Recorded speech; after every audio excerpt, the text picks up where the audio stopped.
This week on Widnes Rugby Chat, former Vikings captain Kevin Brown opens up about his time at the club, and we catch up with Simon Finnigan and Jack Owens at the first press conference of the year.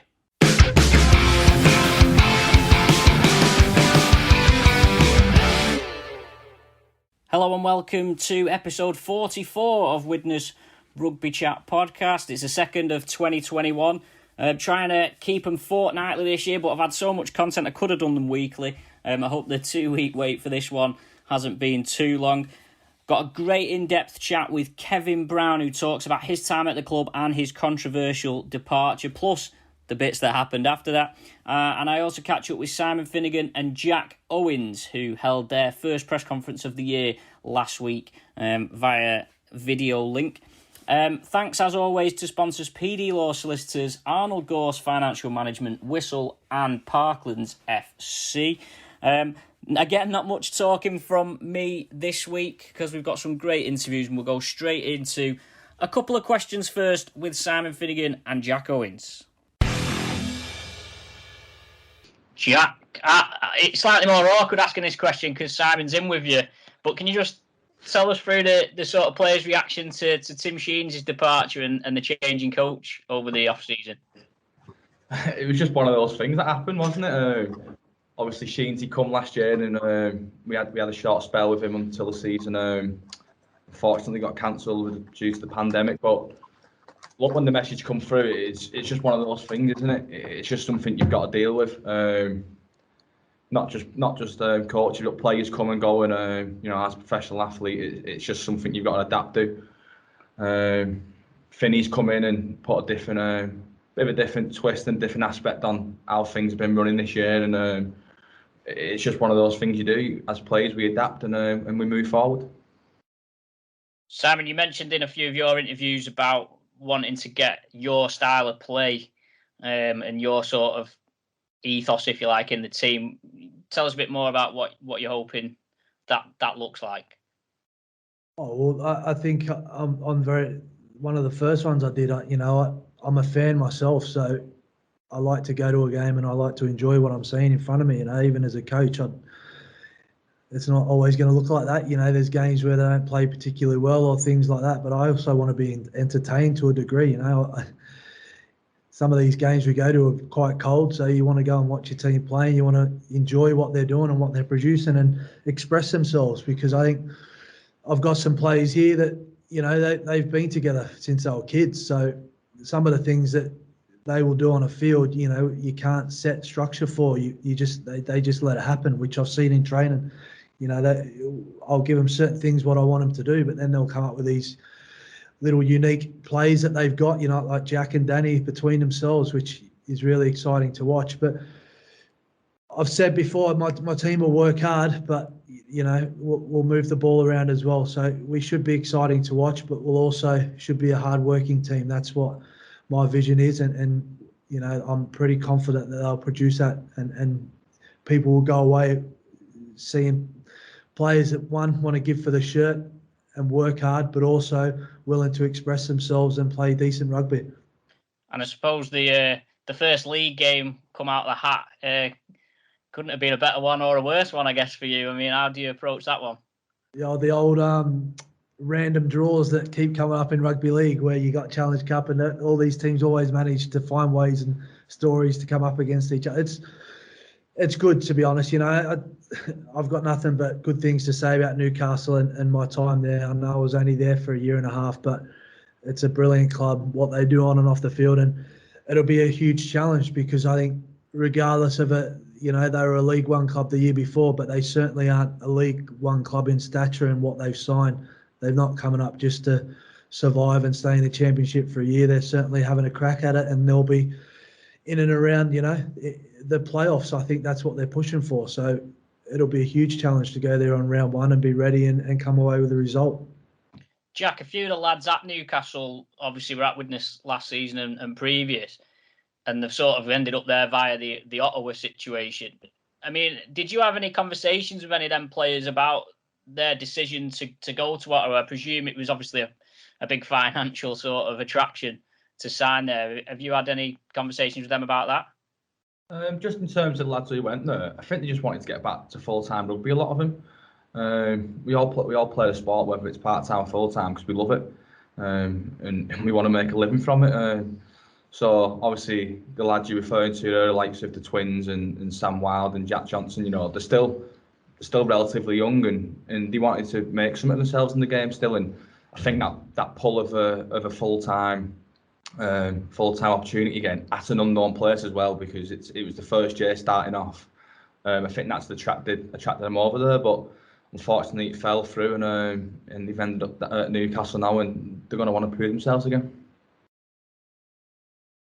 Simon, can I ask about the fixtures and the format for this season? Because obviously you're not playing everyone home and away, and Widnes, of course, have got Toulouse and I think London away, but not at home. Do you see that having a big impact on how that shapes up at the top end?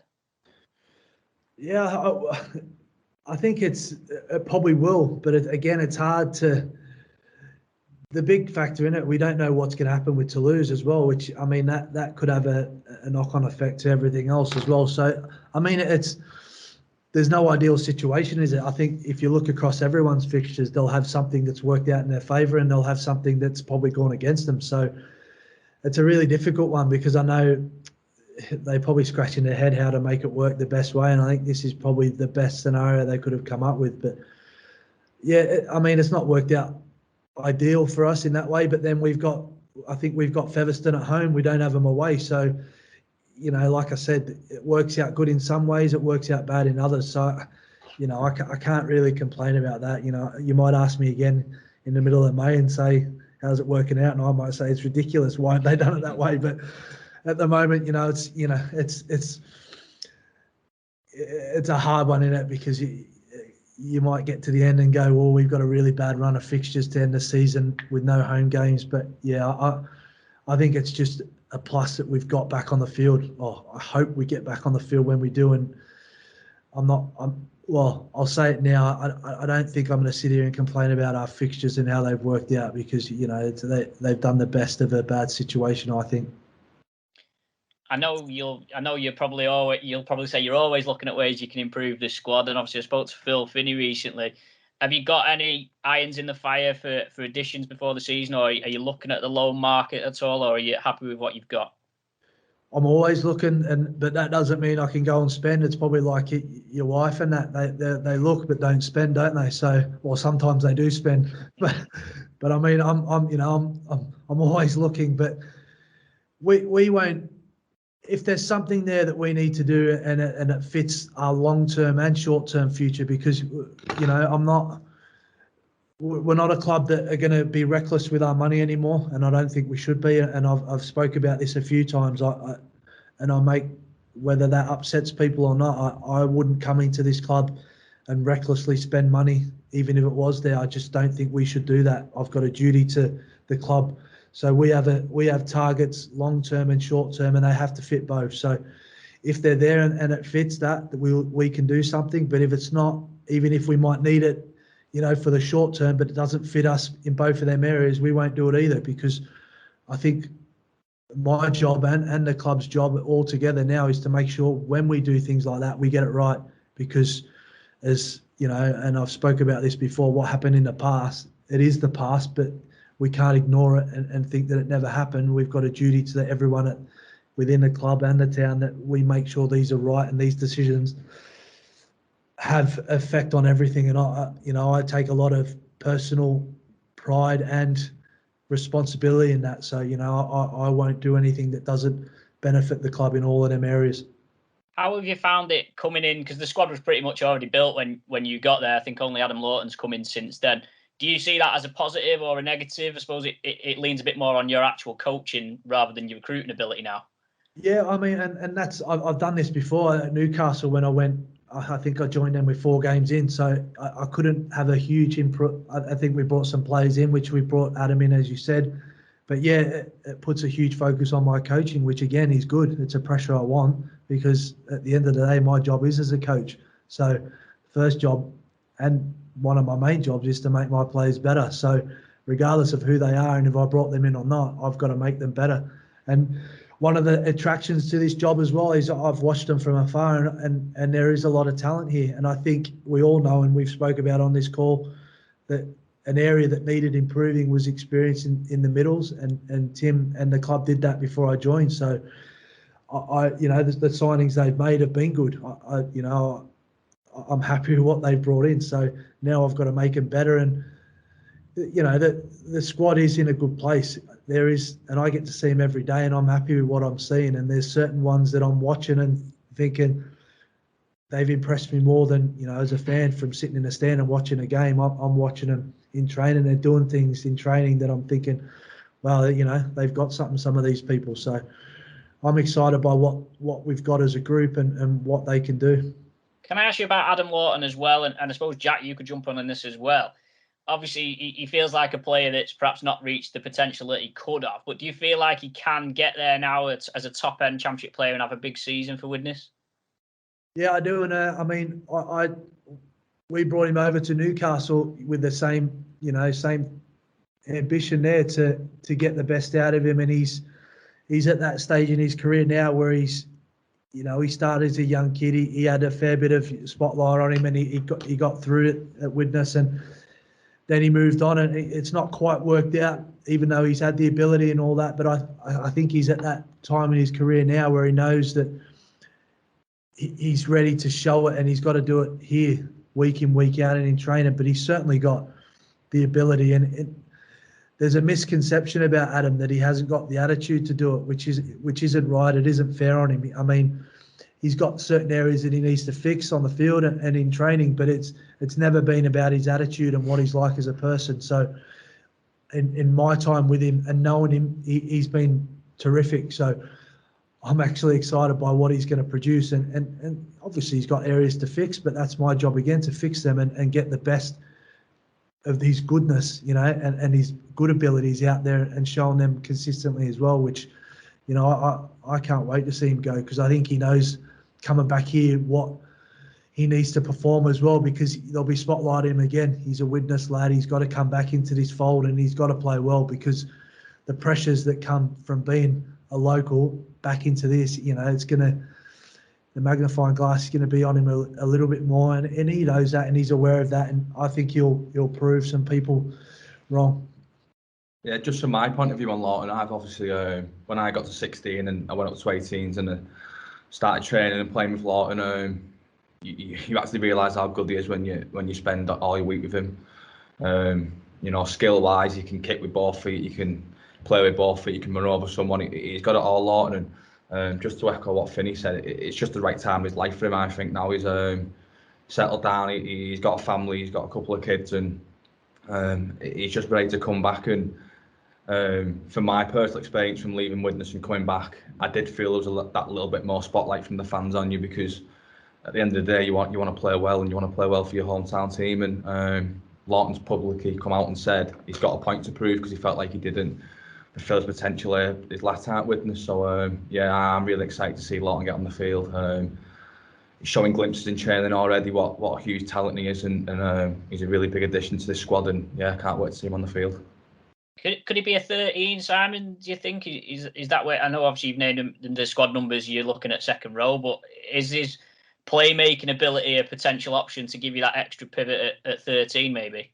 Yeah, and I mean that shows his ability, doesn't it? I mean, he can fill in. He's obviously got a squad number to play on an edge, but he could easily fill in the middle. I mean, I was an assistant at Toronto when he was at Rochdale on loan, playing as a 13, and to be honest, that day destroyed us. We won the game, but he was unplayable. So he gives us that option, which also helps with our squad. We've got someone that can cover a couple of positions. A couple of our back rows can do that. So he's got that ability, and he could be someone that we could use at that role as well. And you've only got Logan as a specialised hooker, really, in the squad. I've noticed on a few of the training videos, Joey Lyons being going in at acting half, maybe. I mean, what are you looking at your rotation options at hooker? Yeah, he's been training a little bit there as well. So, and we've got young Lewis Else, who's another one that we've been putting in at 9. He missed some rugby last year he's had some injury problems, but he's trained. He hasn't missed any session this preseason. So we've got some options around 9, and we've got some really good rugby players in our squad, so I'm not too worried about who we might have to move around if we have to do something like that, because we've got some. I mean, even Jack's played 9 before. He doesn't really like it, and Danny Craven as well. He spent a year on loan playing at 9 for Halifax, I think, most of the games. So I like having rugby players that can adapt and play different positions and have the mentality also to be able to do it and want to do it. It's all right. Players, you chuck them out of positions and they kick stones and don't want to do it. I've got a really good group here that, will say, okay, I've got to play out of position, but I'll put everything I've got into that position. So I've got a really good group in terms of that. I was going to ask you, Jack, actually about that experience last year, because, obviously Logan plays most of the game anyway, so it was only maybe for 10, 15 minute spells. I mean, how did you find that adapting from playing 1 to then going in at 9? Because I know Tim was quite big on trying to play Joe Lyons at fullback, wasn't he? It felt longer than 10 or 15 minutes. No, it was just that was the way he wanted to play last year. I think with me and Joel, you have got some versatility there, and he's already mentioned Craven as well. And last year, he just seen me as a better option for 9 than to put Joey to 1. But it can be a hard transition. Obviously, I'm not used to doing that many tackles, and it's a different type of fitness. But like Finney said, all lads there, no one's one to mourn and kick stones. And he's already mentioned young Elsie as well. And something that's not really been spoken about yet is probably the youth that we've still got in the squad coming through. We've got a lot of lads left from the academy system who have got a point to prove this year, and I think some of them are going to pop up and surprise a few fans this year. There's lots more from Simon Finnigan and Jack Owens, which will come in the next episode of the podcast, which will be in 2 weeks, and also feature an interview with Willie Isa. But for now, let's go into the main subject of this edition of the podcast. I caught up with Kevin Brown, now at Salford, former Widnes captain, to spill the beans. I want to really go back to the start, really, and you signing for Widnes, because you'd had a pretty successful spell at Huddersfield, and Widnes were pretty ordinary in 2012, which is when I think it was on Magic Weekend when it was announced that you signed. What made you make that decision at that point of your career? So that was completely Dennis, really. I'd have never gone to Widnes if it weren't for Dennis Betts. He was someone who I respected and admired, and still do. One of the most in rugby league, and without him, I wouldn't have gone. And I knew I was taking a big step, because I watched the game at Magic Weekend, and I think they got beat by 60 odd points off Warrington. They weren't even competing, but I could see past that. I could see what Dennis and what Steve, and it was Paul Cullen at the time, were trying to build. And I trusted these guys, and I could have gone to Wigan at the same time. So I got offered, and I wanted to come home. I just had my son. I was missing my family, and I know I was only living in Huddersfield, but I'm a real family person, and I wanted my wife to be able to nip round the corner with a baby, and so I needed to come back to Lancashire, and Wigan made me an offer, and I was very, very close to going to Wigan, and then Widnes came in, and I went with Danny Tickle the very first meeting. We went together, and we drove there together, and made the decision together, and we said, like, well, if you're in, I'm in, and that's how we did it. We were best mates, and unfortunately, Danny couldn't come till the year after, but they put a transfer fee in for me and bought me there and then. So I'm really happy about the decision I made. I loved every single minute. I mean, I loved every single minute at Widnes. I did, and it was just a real shame how it ended. We can speak a bit more about that now. Obviously, the club's gone bust since then. So, it's just a shame how it ended. Yeah, I mean, do you think, looking back, that actually the move suited you quite well? Because it always strikes me that you loved being sort of the linchpin and the number one player and almost like a big fish in a small pond in many ways. And does having that responsibility on your shoulders suit the way you play? Yeah, I like having the responsibility. I'm not, I've played in big teams where I've played my part as well. I know we didn't win anything at Warrington, but we played in 3 finals in 2 years, so we didn't do bad there. But yeah, having that control and leading the team is something that I really want to do and I really like to do. And I think most halfbacks want to do that. I think that's your job as an halfback. You've got to lead the team around and. That was my job for England as well. But at Widnes, it was just so easy. With Dennis, Dennis was the person who was making the decisions. Giving us the freedom to throw the ball around because we weren't winning games boring. We'd throw the ball around. We'd come up with players each week for different opposition, and I don't think Dennis ever got the sort of applause that he maybe would have done at another club because some of the stuff we were playing, like Widnes haven't played like that for years and years, and like since they was like the world champs, you know what I mean? And since Dennis has left, they've not played like that since. They've gone downhill. So I always feel a bit sorry for Dennis. He always got a lot of stick from the fans, but when you look at the period he was there. And what he was spending to compete.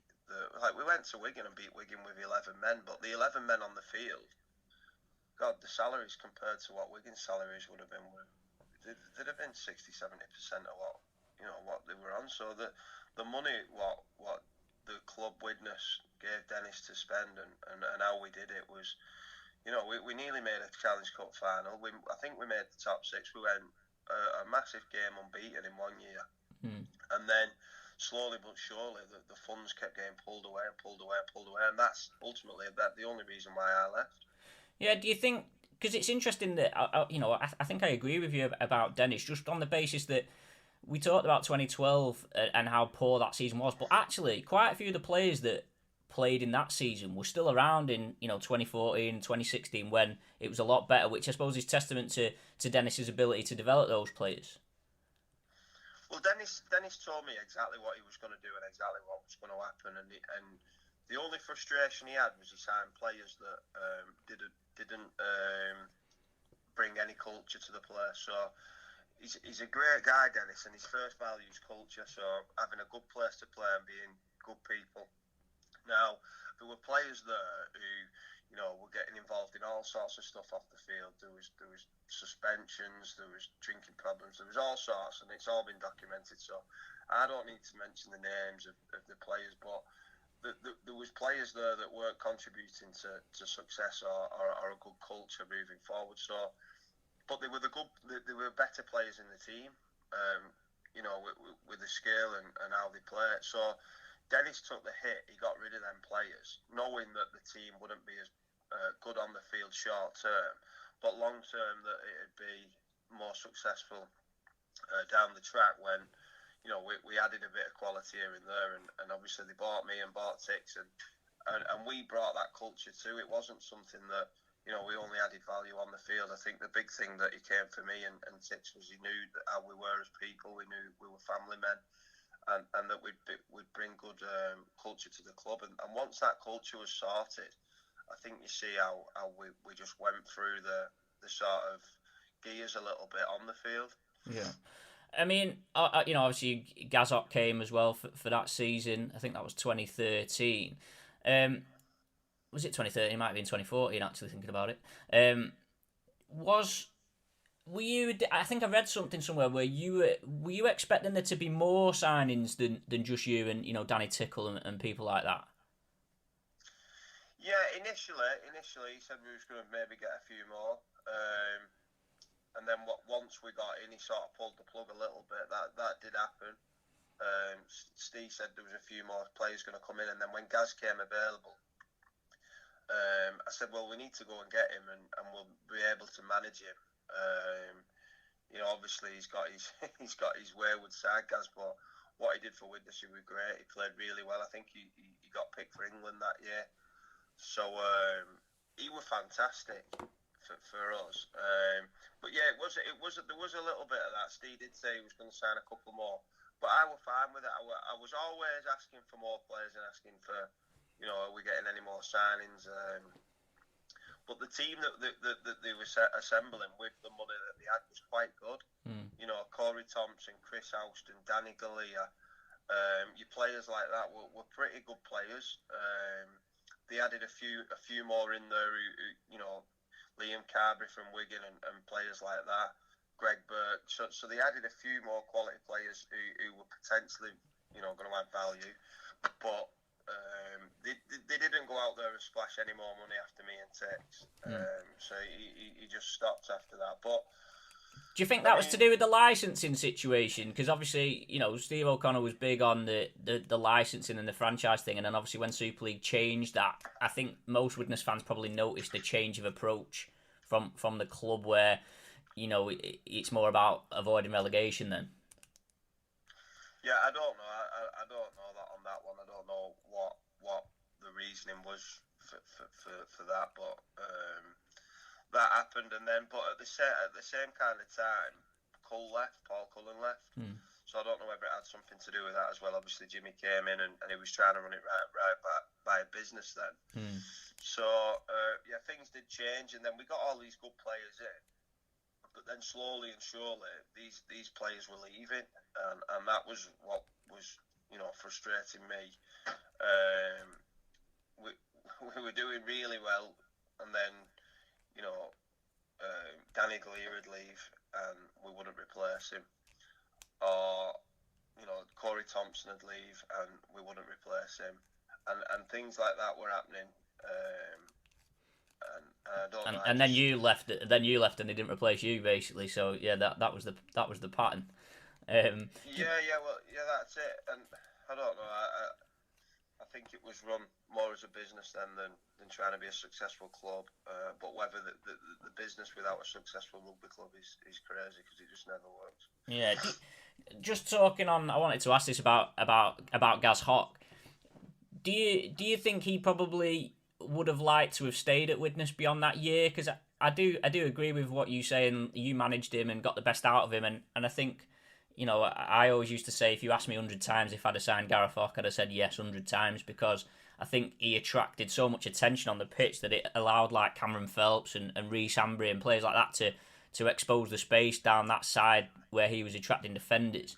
And I think he was with you actually, and I asked him, and I think he sort of wish he'd had the option to maybe stay. Yeah, they just couldn't afford Gaz. Gaz wanted a lot of money, and Gaz was obviously a world-class player who was getting money thrown at him. So I think, was it Salford he left? Yeah, he went Salford, yeah. And obviously Marwan was just throwing silly cash around at the time. So I think they probably did the right decision. I don't think they could compete with Marwan, and once Steve wasn't throwing as much money in as he once was, I think it was probably the only decision that they could do. Because throwing all the money at Gaz and not spreading it, then that would have been a disaster. Gaz obviously got a great contract under Marwan, and we had to move on. But I think they got Chris Houston after that, so that wasn't a bad, because Chris was brilliant. When I was there, he was brilliant. He was a great pro. He was another one who brought great culture to the club. But yeah, then it sort of just you could start seeing, there were financially, we all got told to do these forms, and we'd get a pre-season camp if we did them. It was like some education thing. We did them, and then that never happened. And it was just a continuing theme of something had happened. Someone had had money taken out of the pay, and I went away and played in the Four Nations, and came back and went away on holiday. And it weren't even something that I'd been pushing. I'd played against Australia and gone to Mexico, and literally got a phone call off Dennis, and Dennis said, "Have you heard any news about Warrington?" And I said, "Oh, no idea what you're talking about. What's going on?" and it was then when they were discussing transfer fees, and I hadn't even spoke to anyone. So Dan rung me again and he said, "Oh look, they've agreed a fee for you, but if you want to stay, I think you'll still be able to stay." And I said, "Oh, has the fee been agreed then?" And he said, "Yeah, Jimmy's agreed a fee for you." And I said, "Well, if he's agreed a fee for me, he's happy to let me go, then I'll go." And that was it. That was as quick as it was. Jimmy rung me up. He asked me to sign some stuff. He had to sign him on holiday in Mexico. And I was sold. It wasn't me pushing for a move. And up until sort of now, I've not been able to say, because I ended up signing some embargo thing that Jimmy made me sign. But obviously that doesn't count for anything now. But I was really disappointed. I was really excited, don't get me wrong. My first game, I played against Brisbane in my first game in a World Club Series, and I played in a lot of big games and cup finals, and I was disappointed not to win, but I was gutted not to stay at Widnes as well. If the club would have kept building, just shown a little bit of ambition, then no one would have wanted to leave. Not one person, and that's why Gaz didn't want to leave, because it was a real good place to be. Dennis was unbelievable as a coach, and I'll say it again, he doesn't get the recognition he deserves for what he did at that club, holding it together, keeping us. So we didn't know what was really going on financially until it was sort of really apparent. He was just trying to get our minds focused on the game, but it was just one of them. It's a shame how it all ended. Frustrating. I mean, to be honest, it surprised me when I was looking at your stats before that you left at the end of the 2016 season, because that was the season where Widnes were top of the league after, 7 or 8 games. Had that big win at Wigan away, which was probably, speaking as someone I'm only 32, but certainly the high point of following Widnes in my lifetime, and I'm sure it is for many others. It's crazy really to think that it went from that to then getting to the end of the season and the likes of you leaving the club. What was it like around that time where you were top of the league and it felt like it was all coming together? It was brilliant. I said to him, we don't realise how close we are here. So 1 or 2 more players and a little bit of depth, and we can compete, and not just hope for the best, but we can actually compete. And then it went the other way. So players started to leave. We started to hear about bits of financial problems, and then obviously players started getting picked off. Warrington came in for me, and they were quick to sell me. So it was, I don't know. Looking back, it's heartbreaking really, because all you want to do is build, and I loved it. I loved every single minute. And obviously all the fans think I did the wrong thing and just jumped off and whatever, but I'm not, I've lived with that for long enough now. It's not that bad, but I wish I could have just told my side of it, when they were throwing snakes at me, and I'd have thrown them in a different direction. Yeah, I mean, do you think Widnes fans might have mellowed towards you now they've got a bit more of an understanding of what was happening in the background of the club? Well, I don't know if they have. I don't know whether they have got an understanding of what actually was going on. I think they all thought it was me. I've never really spoke before about, it weren't me trying to leave. It wasn't. It was. I remember it being on a sun lounger in Mexico and being rung up, and Dennis was as gutted as me, because the reason we were doing so well is because everyone was good mates. Dennis wasn't our boss. He was the boss by a title, but he was a good mate. We were playing for him because we really loved him. You know what I mean? And that's something that you can't buy. Your players ripping in, and that wasn't me.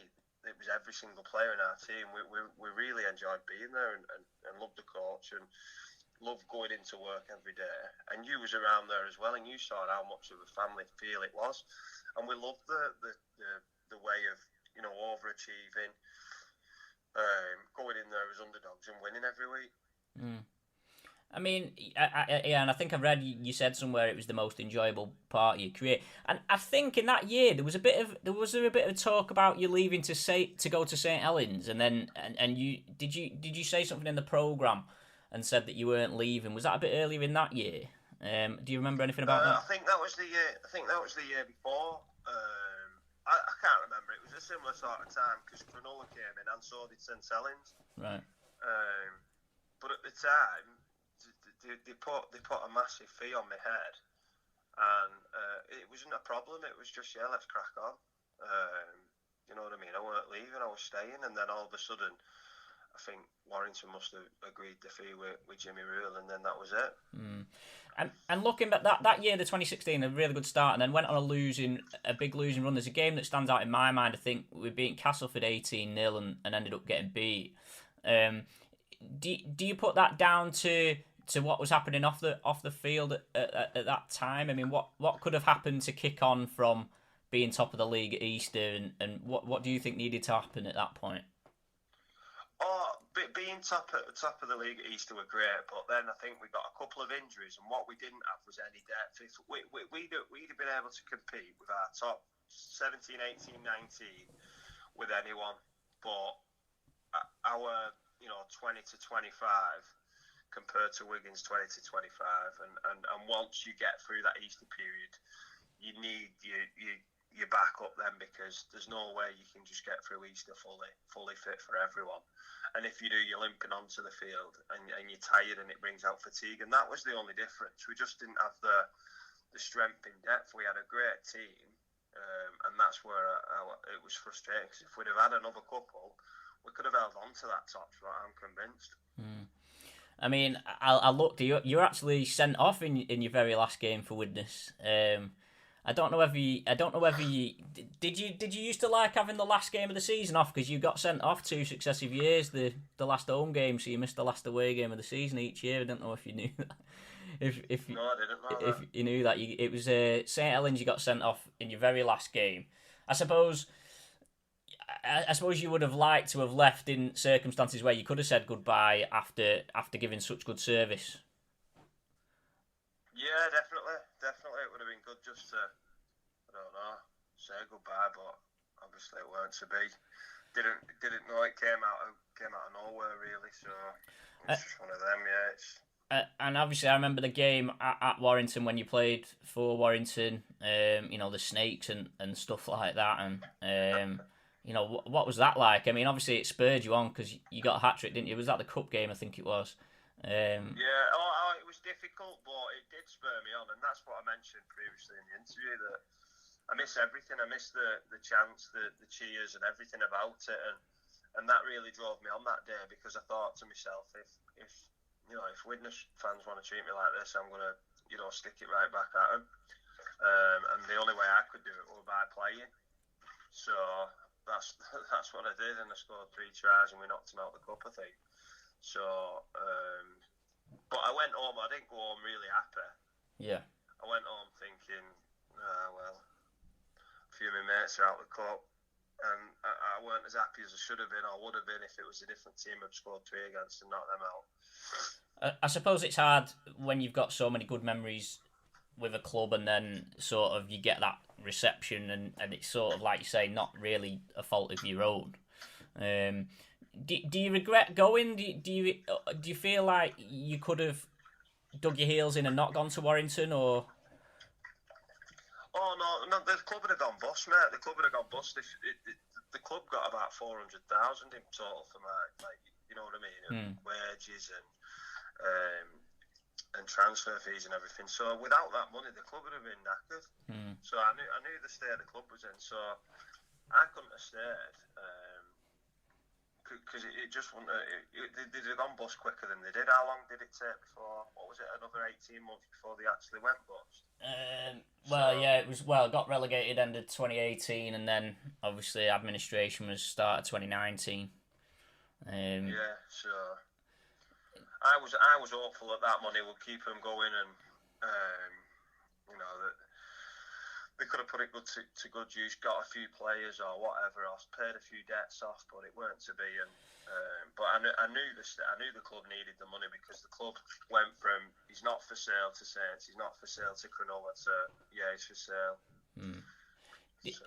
And obviously the year after you left, finished bottom of the league, but then survived in the last game against Catalan. Steph Marsh's infamous tackle away at Catalan. I mean, from your point of view, watching from afar, it must have been disappointing to see the club sort of drop down so quickly. It was devastating, because it was all my mates. I was still hanging around with them. They were all my best mates, so I was devastated, absolutely devastated. I suppose we can talk about some of your best moments at Widnes, I guess. What are the ones that stand out for you from your time at the club? As a team, I think when we went on the run and we were at the top of the table, no one gave us a chance, and then we beat some really, really good sides, and we got the respect off all the big sides, and everyone at first was resting. They were resting players when they played us on our field, and using that as an excuse. And then when we started turning everyone over, that's when everyone were bringing the best sides, and that was probably the best moment as a team. Getting to the semi-final, being in the top half of the table, leading the table. That period was mega. Some of the magic weekends, the times we were beating Salford, the money that they had spent, and we just kept turning them over, were brilliant. Individually, probably, getting, the player of the month, the best player in Super League, being recognised for that. I think it was in 2015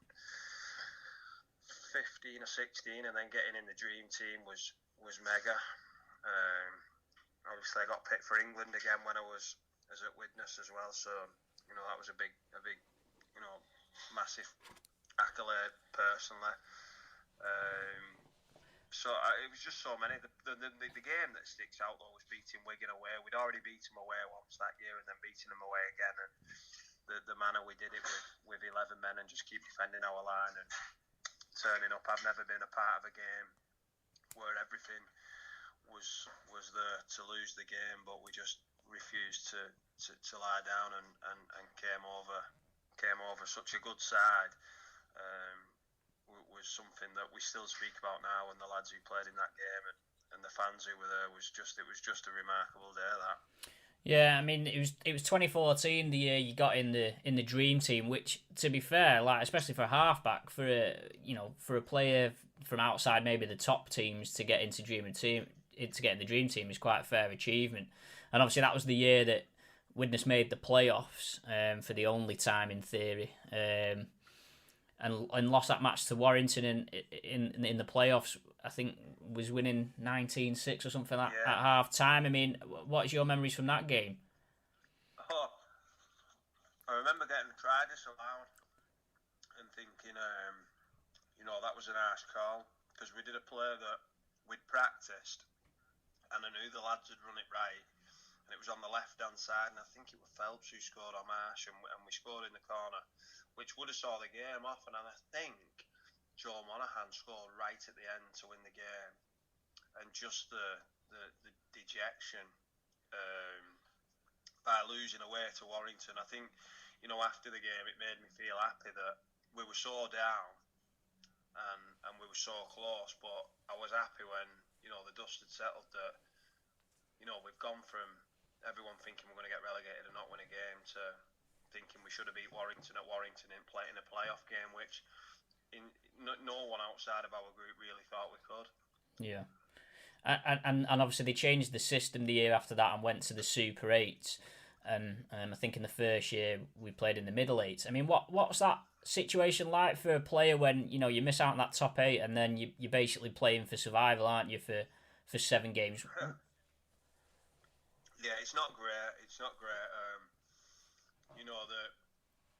And it's not great for the club, because I know recruitment, you have to be really careful that you don't overspend, and you normally do that when relegation is there. That's I think you need that. But when relegation can get you all the way up, even if you're ninth and you've won 6 games more than 12, but relegation can still bite you. It's very hard to recruit, and I often spoke to Dennis, and it was so hard to not only attract players when you didn't know which league you'd be in, but retain players and plan for the future. So it wasn't great. As a player individually, it was quite hard. Having the dejection of missing out on the playoffs, and then, now we've got a battle for survival, and the feeling of relief rather than, winning a playoff game and it being like enjoyment. It was more relief when you were winning the games in them mid-lates. Yeah, and then obviously in the 2016, the year we talked, and that was the year of the Wigan game, and you're in the top 8, playing against the top teams. You can't really make the 4 really for the playoffs, but does that enable you to play a bit more relaxed because you've not really got anything to lose for that final 7? Yeah, there is that, but we always wanted to win, but we were trying to win the game rather than not lose. So it's a great way to play rugby, trying to win games rather than not make errors and not give the team a chance because you're frightened to death of losing. So it let us, train against teams and put things into place that, sometimes they don't work, but we really, I think the way we were playing and how we were throwing the ball around and the tries we were scoring, the fans were loving it, absolutely loving it. So it was great to be as a player where you could throw the ball around, and then back it up, and if it didn't, come off, but you've chanced your arm and you lose the game, then you might lose the game, 28-24 rather than 8-0. And it's a much better way of playing the game and a much more enjoyable way for fans to watch the game. Yeah, and I think, to be honest, I think you're right. I think people don't realise actually, or probably didn't realise at the time actually, how good maybe that team was, or how good Widnes had it in that mini era, if you like, especially if you compare it to now. I guess one thing that I always used to, there was a bit of a thing going on Twitter about this, was the number of times there was halves of games where you didn't score. So it might be, I don't know, might have been winning at half time and then not scoring the second half, or vice versa. Was that something that you were ever aware of as a player or as a group? No, that's just sport. I think if you look at a lot of sports teams, and you all want to score points and win every half, but ebbs and flows of the game and turning points in matches always happens. And as good as we were throwing the ball around, it took a lot of energy to do that. And when you came up against another good side who were throwing the ball around, there was often times where you're throwing the ball around, it don't come off, and you have to defend your line, and you defend your line for that long that it takes all your energy out of you. So sometimes it was inevitable that we'd have periods where we didn't score, but there's also games where we played Leeds Rhinos at home, and they just couldn't contain us, and we'd score 50-odd points. And we were beating a team that, had done the treble or did the treble that year, and we beat them at home by 50-odd points and then beat them away. And sometimes the fans, I used to get frustrated that the fans had always slagged Dennis off or the players off. And we were beating top teams who were spending nearly £1 million more than us per year. And I think the good thing was, every game that we went into, the fans generally thought we could win. They didn't go there hoping we could win. They actually thought we could win that day, and that was home and away against whoever we played. And I don't think Widnes have had it like that. There was a 4-year period there where, definitely when I played there, I can only speak when I played there, that we thought we could win every game, and I'm sure the fact that went over to the fans as well. But I get sport, and you always want more. We wanted more, I wanted more. I wanted to win stuff. I wanted to be like the first captain, in the modern era with Widnes who could have lifted something. But we definitely went down swinging and played some good stuff and had some fun along the way. Yeah, I mean, do you think Dennis in some ways was a bit of a victim for the way the club was run? That maybe the fans didn't see what was happening in the background, and they sort of took it out on Dennis because they weren't really they just presumed that the club was spending the full salary cap, or do you think there was an element of that? Yeah, well, I don't think the fans care, do they? Where, without disrespecting the fans, they don't care how much money you're spending. They just want a team that can compete. And when we was competing every week, then they expect you to win every week, and that was something that was really hard. I think Dennis was almost a victim of his own success, that how well he dragged a team from the Championship that weren't competing in Super League, then started competing in Super League. Then all of a sudden we made semi-finals in the Challenge Cup. We were going on big runs. We were sat at the top. But it's hard to maintain. And the hardest thing at a club like that, at that period, is to maintain it over a season when, you lose your key players. Your key players become fatigued because, they're playing every game where, there's no young lads to come in and give them a rest. So that's the hardest thing. That was the biggest difference, that we just couldn't crack to be serious challengers. But don't get me wrong, every team respected Widnes back then, and every team knew that if they weren't on, and speaking to players who played against us and coaches who have been coached by now after that period, they really respected how we were playing and how we were going about our business. Do you think at the time maybe more could have been done to bring through players from the academy? Was that because obviously the academy's been probably the shining light for Widnes for the last, probably since you left? Did you what was that sort of feeling for you when you were at the club? Did it feel like there was people capable in the academy of stepping up? Well, players did step up. I think, Jack Owens played a large proportion of games. Tom Gilmore played, Danny Craven played. But below that, there was a gap. And, if you'd have put the lads in who were in the squad underneath the Adam Lawtons, Tom Gilmores, Danny Cravens, then they just weren't quite ready. And yeah, they'd have put them in and the fans would have loved them being in, but you'd have got beat and because they wasn't quite ready, and you'd have knocked the confidence of the lads, and the transition from being an academy player to a Super League player doesn't just happen overnight. And I think the fact that it was under 17s and under 19s and there was no A team, I think it's underestimated how big that gap is. So you get a couple of players who can do it, but it's hard to put many more in and be competitive, because it only takes a couple of games where these lads come in and they get absolutely hammered, or they don't feel like they're part of it, and it can ruin the confidence for a couple of years. So I love it when kids come through. Like, they brought Matt Whitley through, and Matt were great. Matt was one of the ones that kicked on. But then there were other lads who came through, and they were just out of the depth, and it knocked the confidence for years, and they had step downs, and they tried the best with players like Liam Carberry, and there was a couple of back rowers who came up and just never did it.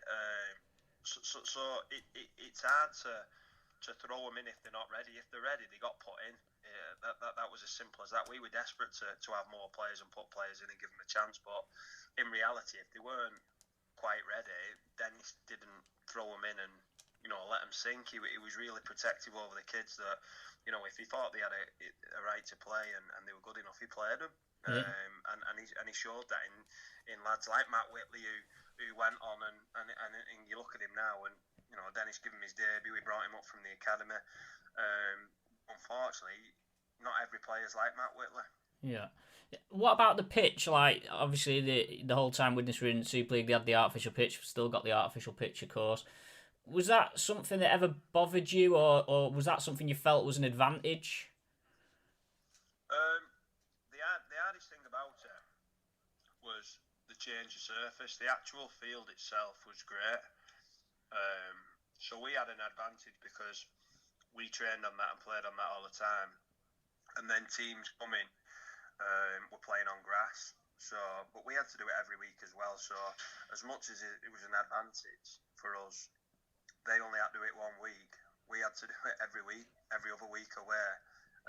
And that was the only hard thing. It was just going from an artificial pitch to a grass pitch. There were nothing about the field. If everyone had these artificial pitches and they were at a good level like Widnes's was, and it actually had a groundsman on to make sure the crumb was done all the time, then it'd be brilliant. Yeah.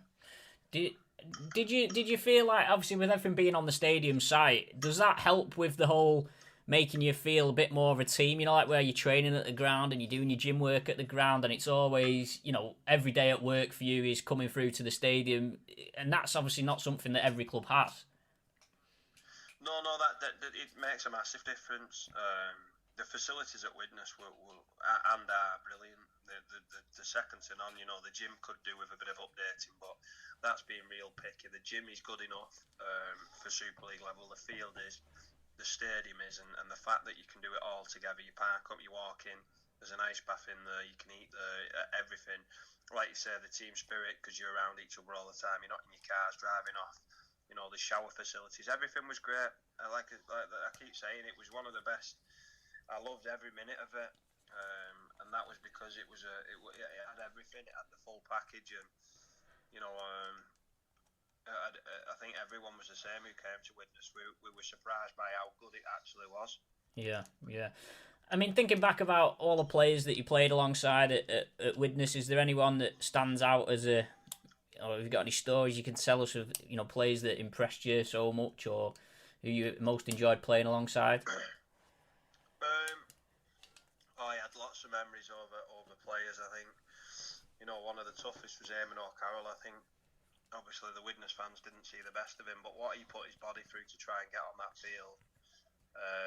You know, I had to cut him out of his shirt at Magic Weekend after his last ever game. You know, he damaged his nerves in his shoulder, and he tried again, and you know, he threw himself into this tackle, and I just seen himself in his head. He knew he were done then, and couldn't even lift his arm up, and I had physically had to cut him out of his shirt. You know, people like that who put the body on the line for the club, knowing that, you know, it might not go so well, but still throw himself in like a tank. They were the lads who I wanted to play with, and you know, we had other like really good players. Corey Thompson came, and he was a superstar, and you know, people didn't realise how good he was. I think he scored 22 tries in a season, and obviously went back to Australia and done a great job over there. And a lot of the players don't get the accolades when they're at Widnes. It's only when they leave, and like Matt Whitley, I suppose, they leave and go on to a different club, and they start getting talked up about a little bit different. But yeah, I think there were lots of really good players, but I'll go back to what I said before, that the amount of good people that there were there in that period. It was more that the people were a joy to be around in training and playing and socialising after, and I really do mean it. It was one of the best times of my career, not just on the field but off the field. How close we were, and you know, with like that story there with him, and just want to put his body outline. That was what we was all doing. You know what I mean? We played with injuries. We went above and beyond for the club. Yeah, and do you think that maybe, you know, obviously Dennis went, you know, when he did, he was, well, he departed, I think it was May time, you know, really bad season that year. But there was always the sort of, in the back of my mind, you sort of felt like he would have been able to keep the club up in the qualifiers. And does that sort of relate to the fact that maybe because the players were playing for him, they, you know, he might have got an extra 10% out of them than maybe somebody else might have? Well, Dennis, I used to have this conversation with Dennis when someone played bad, and they'd be like, "Why are we not giving it him, Dennis?" At other clubs, like we should be giving him, and he always had the philosophy, well, if we absolutely break him now in a meeting, then 2 weeks later, when the player we put in who's not quite as good can't do it, we put him back in, and we have to try and sew his legs back on after severing him in a meeting. Always stuck with me, and that was what Dennis had. He had a management style that, you know, sometimes looked laid back, but he thought about everything, and that's where, yeah, no doubt in my mind, Widnes would have stayed up if Dennis would have been there. The lads would have ripped in, and just like we did in the mid-lates that year, I don't think we lost a game to any of the championship teams, especially. I think that would have been the case again with Widnes if them would have been there. Is the coaching side of the game what you're planning to go into once you've finished playing? At the moment, I'm not too sure. I have got a couple of things, you know, that I'm going to look at, but whether coaching's one of them, I'm not too sure at the moment. So I'm enjoying playing at the minute, and I've always said I'll make a decision when the time's right. So at the minute, I've not even really thought of it too much. I'm just concentrating on playing. So I do enjoy the game. I love the game. I think about the game, and I have done for 20 years. And I can't play the game because I'm not as athletic as some others, but I definitely think about it as much as anyone else. So whether that transcends into coaching, I'm not sure. But at the minute, I'm just enjoying playing. Yeah, and before we go, is there anything, a message you want to give to any Widnes fans that are listening? Oh, just stop calling me a snake. No, I'm only joking. Look, I'm happy with how things went at Widnes. I really give everything I had for 4 years. I couldn't give any more. I loved it. I loved making them happy, and it wasn't the way I wanted it to end, as well as I'm sure they've made their feelings known that they didn't want it to end like that. But what happened, and I just hope the club can get back to somewhere, obviously in Super League at some stage, but get back to competing in Super League like the club was in that period of time. That's it for Widnes Rugby Chat for this week. Thanks as always to sponsors PD Law Solicitors, Arnold Gorse Financial Management, Whistle and Parklands FC. I'll see you in a fortnight's time when we'll look ahead to the very first game of the 2021 season.